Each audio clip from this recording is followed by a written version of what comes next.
So this is a very simple video. It's genuinely, but it's like it's not an elementary concept. It's not like I saw an Andrew Tate clip a long time ago that was like the only thing better than having everything you want is not wanting anything. And it's like that's a beautiful quote because it's a lot easier said than done. And it's a pretty prevalent concept in like a lot of different philosophies, um, of like being able to truly satisfy your desire. What does it take? Satisfy your desire. Um, and I think a lot of people have this like complete lack of understanding on what escaping the matrix actually is. Like what people truly mean when they're being intelligent and actually talking about that kind of thing. What they mean is this. It's the same thing as like, oh, if you sell your soul, you better get your soul back. You can always get it back. There's always a chance to get it back.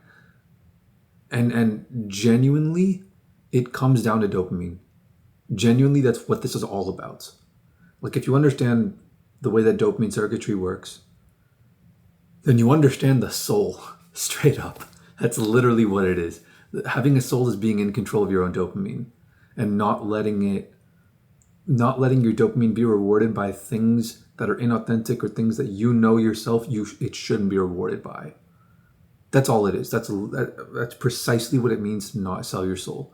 And no one is in control of that other than you. You could sign to a record label, you could do this and do that, but you will never have sold your soul if you ensure that the things that give you that reward, like psychologically, that give you that high, are the things that you were actually meant to do, and not the things that people convince you to do when they put you in these traps. Because money making is a trap as well.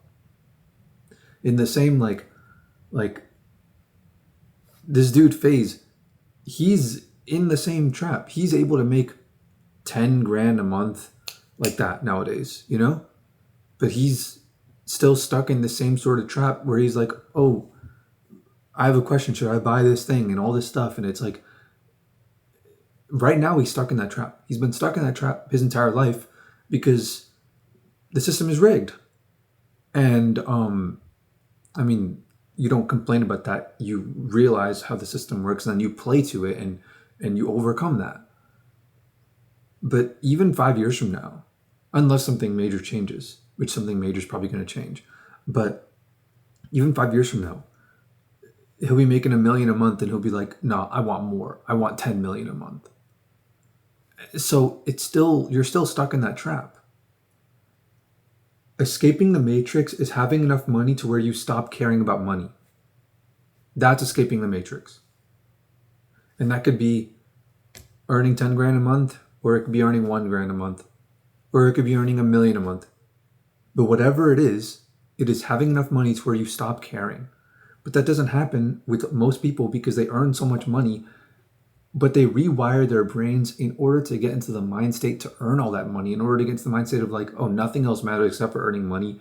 That once they do it, once they reinforce constantly, oh, this feels good, over and over and over and over and over again, they build that addiction. That's all they know, and that's all they could think about. And in their minds, there's no other pathway. It's like snowboarding down snow where a bunch of people have already gone down one singular path. It's really hard to deviate out of that pathway and do things where your motivation is not money. And I tried to warn my brother. I'm like, don't make a bunch of money doing real estate when you can make millions making music if you just release your music. It's going to be painful, but it's going to be more painful when you're 40 years old and you've done nothing in music. Zero. And you had every opportunity to, and you're rich. My brother's rich. My brother has over $1 million net worth at 27 years old. He can make $8,000 a month passively, collecting rent payments and doing no work for it. But he wakes up every day and goes to work after all that. And it's going to be even more depressing when he's had every opportunity to do music and he's had to sacrifice a little bit. Oh, you have to endure a little bit of insecurity and a little bit of people judging you and a little bit of, oh, I think this is bad music. A little bit, you have to endure a little bit of that to like actually make it so that what you do that gives you dopamine is the same thing that earns you money. All of the issues people have today with escaping the matrix is all about like, oh, okay, maybe I shouldn't be addicted to video games after I work. Being addicted to video games after you work happens because you don't get any dopamine from your work. And it's a blessing for streamers to be able to play video games and earn money from it. They're blessed, they're lucky. And anyone like these losers like Hassan that tell you, oh, it's so hard. No, they're straight up either stupid or evil. Those are your two options. And Hassan does not seem all that stupid, genuinely. He seems able to hold his own. Hassan is an evil person for trying to convince people shit like that. But that's a totally different topic. Understanding, selling your soul, dopamine circuitry, and escaping the matrix are all the same thing. It's the study of the little kids that draw. They enjoy drawing inherently just for the sake of drawing. They just enjoy the process with no external rewards. You take off those kids, you put them in a different room. Whenever they draw, you give them a reward. You give them a little sticker, a gold star, or even a compliment, even like, oh, nice drawing, good job. Even that little incentive. And you do that repeatedly over and over and over again, every time they draw. Eventually, they start to care about the destination, not about the journey. You put those kids back in the same room, they don't want to draw anymore. They lose their drive, their love for drawing. And I've been blessed in my life to have had my YouTube channel terminated at its peak at 17,000 subscribers and 6 million views when I was 17 years old. Having that kind of high and then having that ripped away from me forced me into a position where now I look around and I'm like, oh shit, like this is, like we're weak. We're really, really weak. I've developed a lot of strength since then, but even I'm not able to completely control. Like I got a video recently that got 500,000 views. And I look at that and I'm like, okay, it's cool, 500,000 views. It helps me get a little closer to monetization on my Clips channel, but by no means will it dictate the kind of content I put out in the future. I'm not going to let it do that. But I saw this dude on my Discord server who got 10 views on a video, and he's like, maybe I should focus on making content like this because my audience likes it. It's like, you don't even have an audience. You don't even know it. People get stuck in these traps. They get stuck in these traps of incentives and rewards and chasing the numbers. And that's what the Matrix is. You could be a billionaire and still stuck in the Matrix. All these losers, Gary Vee and Graham Stephan and what's that guy's, the Wolf of Wall Street? What's his name again? I'm blanking out on his name. I know his name. I'm blanking out on it. But the guy, the legit guy, it's like, these guys are all so rich, yet they still run all these scams. They allow these things to corrupt them. They allow their dopamine circuitry to fall into the traps of whatever people want them to be. And the reason why I'm even talking about this is because I was having a conversation with my dad, and I'm like, and he's like, oh, can I help you with anything? Because he asks me that every time we meet. Every time we meet, before he leaves, he always asks me, is there anything I can do? Is there anything I can help you with? And I'm like, no, every single time. But I said something this time. I'm like, if you know any ethical developers, web developers, software developers, doesn't matter, any kind of developers, any ethical developers. And he's like, what do you mean by ethical? And I'm like, someone who is not going to be corrupted by the money. Because when I work with these developers, it's like, I give them 10% in the company, and I'm like, you don't have to do anything. You just have to manage it. Literally, I could do it. I just don't want to. I just want the peace of mind of knowing that someone who is more intelligent than me in this field will be managing it. But I could do it myself. I'm going to give you 10% of the business just for that. And then they're like, okay, cool. Sounds like a good deal. Sounds great. And then once they start to see an opportunity to, like, I'm telling them like, oh, you're gonna make like 10 grand a month doing maybe 10 minutes of work a week. Maybe, if it's required. Actually, no. When it comes time to update, like when the new iOS drops every year, you're gonna have to do a little bit of updates. But you could literally, you're gonna be making so much money, 10 grand a month. You could just hire someone to handle that. You know, you could just pay someone online, pay some company to do that, and you don't have to worry about it. And like you'd be making so much money from this project. It should come out of your expenses, honestly, not the company expenses. Like not the. It should come out of the 10 grand that's going to you, for you to handle that, you know? But it's like, dude, it's not even coming out of company expenses. It's coming out of my personal expenses. And then he's like, now that he's an opportunity, he's like, oh, can I have 12%?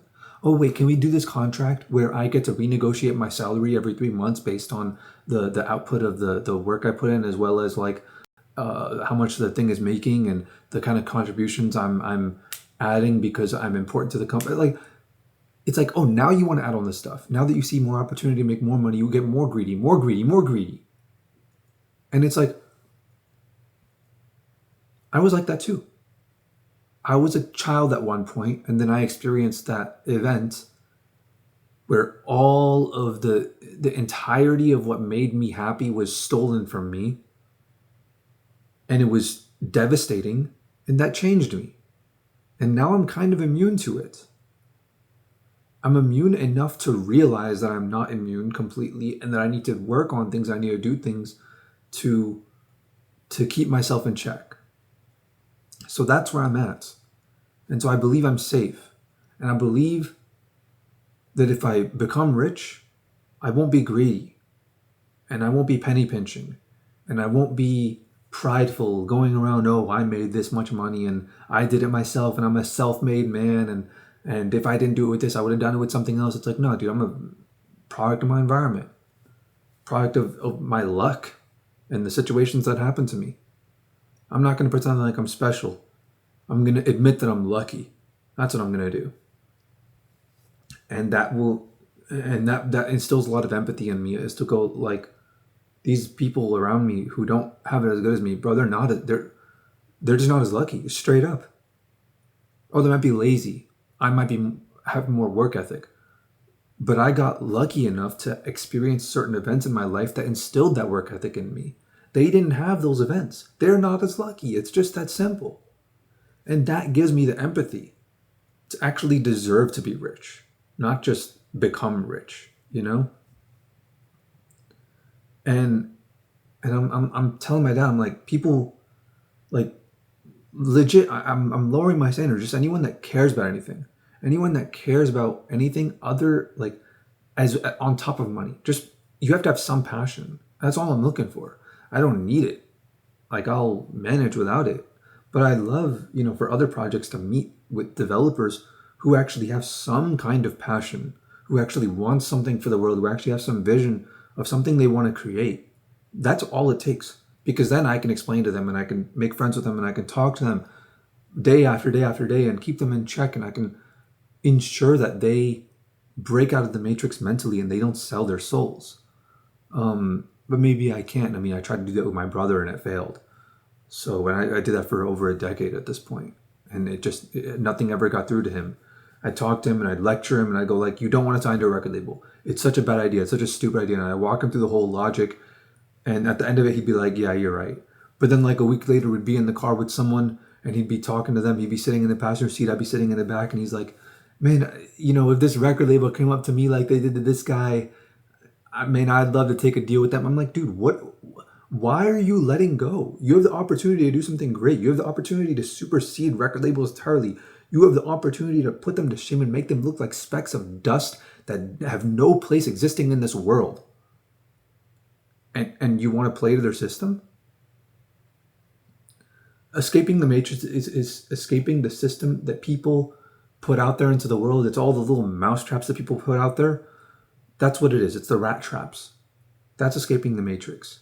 And even in the process of making money, and in the process of self-improvement, in the process of watching all these YouTube videos like Iman Gaji and Hamza and all these people, meditation videos and going, oh, look at me, I'm so great. I don't do this, I don't do that, I don't do drugs, I don't watch porn, I don't, and then thinking of yourself as better than other people, even that's a trap.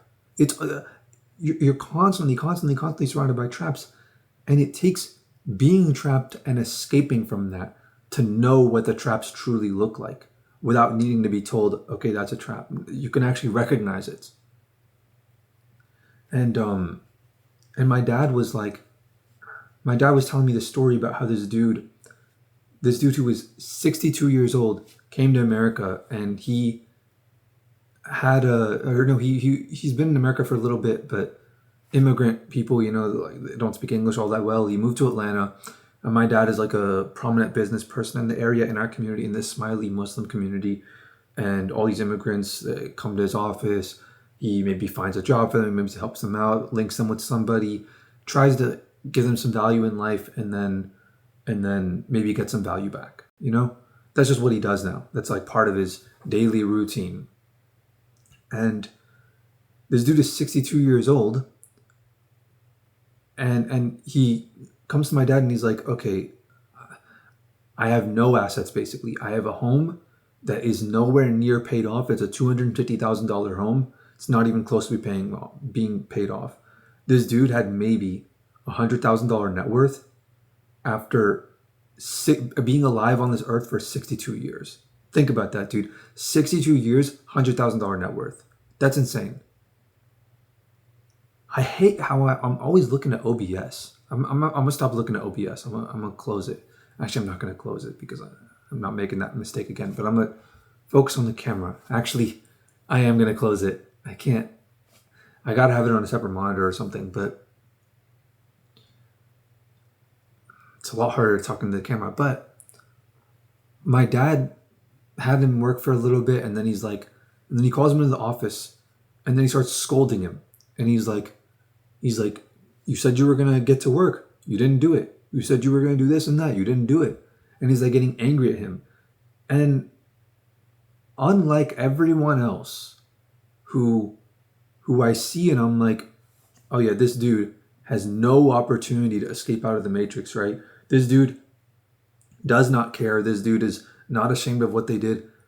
This 62-year-old guy was crying in front of my dad. And then they left. They decided to work for somebody else. My dad told them straight up. My dad yelled at them like out of love. And he's like, dude, you have 5 years. You have 5 years to make $1 million. The things that people get for their entire lives, they get to go on this journey. They get to work with this person and that person and go and meet these girls and get married and do community service in the Jamaat and have this like life journey. It's important for them to have enough money by retirement, and that's really it. You don't have to live with so much opulence, but you need $1 million for retirement by like 62 or by 59 or whatever. He's like, dude, you got 5 years. You got 5 years to do what everybody else has 30 years to do. And you better make it happen. And 5 years later, he made it happen. He did it. And then he's like grateful to my dad and all this stuff. And he realizes like, okay, yeah, because he was angry at my dad for yelling at him and all that. But now he realizes like, oh, wait, it was for my own good. And my dad is my dad. So I got to experience his spirit and his energy and his understanding of the world and all that stuff. So I take all those life lessons, and I take all of my life lessons, and I take all the life lessons from the people around me. And I'm like, man, if I have a team of people around me, dude, we would all break out of the matrix. We would do it. And it does require some money. It absolutely does. But I'm not making this video as like a recruiting video. You want to join my team, I'll leave my link, my Discord in the description. I'm always open to like, connecting with new people, but like, I just wanted to clear up this misconception that I think people have. Like, Andrew Tate did not break out of the matrix. Andrew Tate may be making millions of dollars every month, but the fact that he still cares about making money means he hasn't broken out of the matrix. The fact that he still brags about how much money he makes and still, it means he hasn't broken out of the matrix. It's just that simple. You break out of the matrix when you stop caring about making money. And you could do that with nothing.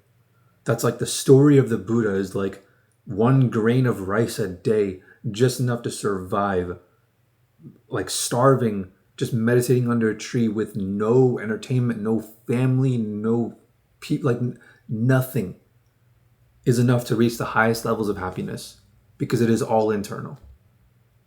And that's like the definition of easier said than done. Like it's way easier to get rich. It's way easier to become a billionaire. Genuinely, it's easier to become a billionaire than it is to reach that kind of enlightenment. Even with $1 billion, with or without. Because that is a completely internal thing. Completely mental. And I look around at my family and I'm like, my first cousin, this girl, my dad's brother's daughter, she has maybe 10 million to her name at least because she married rich. Maybe more, maybe 20 million, who knows? But at least 10. And I'm like, damn, she's doing nothing. Like seriously, she's stuck in her own traps. She's genuinely like doing nothing exceptional, contributing nothing to the world. My first cousin right here. I'm broke. I need $22,000 to pay for the remainder of the development of this project. And I'm like, I don't even want to ask because I don't want to pressure anyone. If she was the kind of person to give me the money, she would have offered anyways. And I know that because if I was in her position, no one would need to ask me for money if they needed it. I would offer it to them. And I know that because I'm already offering it to people even though I don't even have it. So, all I'm saying is, escaping the matrix is not letting the money corrupt you. Earning enough money to actually care less about money than when you were completely broke. Because you'll only ever care about more money the more you make because it gives you such a strong high, because it reinforces your dopamine pathways so much. So you have to go back to that original state where you were broke and you cared so little about money because you were completely helpless and you didn't think you could make any. You were just going into credit card debt and all this stuff and just playing in the system. You had to care about money that little, but you also have to care about it even less. And you also have to make sure it doesn't corrupt you. And that is escaping the matrix. Not making $1 million, not making $1 million every hour, not starting an agency where you get passive income. None of that stuff is escaping the matrix. Not letting the money corrupt you. That's escaping the matrix. Oh, I'm not editing this. Okay, bye guys.